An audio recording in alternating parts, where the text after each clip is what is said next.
Voilà, nous sommes avec la responsable de l'équipe qui nous a plongé dans le quotidien de la vie des habitants de Boromo tout au long de la semaine. Amandine Lalsaga, bonsoir. Bonsoir Nathalie Kaouri. Alors, comment s'est passé le tournage de tous ces sujets qu'on a eu du plaisir à suivre? Dans quelles conditions vous les avez tournés?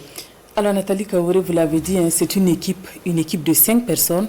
En plus de moi-même, il y avait Gérard Soumé pour la caméra. L'ingénieur son, c'est Adama Bamogo. Et celle qui s'est occupée du montage s'appelle Joël Yankine. Et celui qui nous a conduit, c'est le doyen Abdoulaye Sawadougou. Alors, c'était une belle immersion, Nathalie Kaouri. Il faut dire que tout s'est bien passé sur le terrain. On avait la collaboration avec la population qui a collaboré, qui nous a facilité le travail sur le terrain. On a pu réaliser en une semaine entre 16 et 17 reportages. Il y avait de la matière et Boromo, vraiment une ville animée de nuit comme de jour. C'était vraiment intéressant. Une belle immersion, vous l'avez dit. Et que retenir de Boromo? Beaucoup de choses.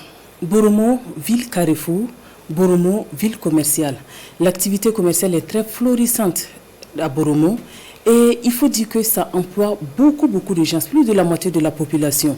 Il faut dire également que c'est une ville carrefour, c'est un croisement culturel, beaucoup d'ethnies, pour ne pas dire qu'on retrouve presque toutes les ethnies à Boromo. Il faut dire également qu'au-delà, à côté de ce succès de l'activité commerciale, l'envers du décor, Nathalie Kaouri, c'est l'impact en fait de ce commerce-là sur l'éducation. Parce qu'on retrouve aussi beaucoup d'élèves qui sont des vendeurs à la sauvette. Vous avez eu l'occasion de le suivre tout au long de la semaine.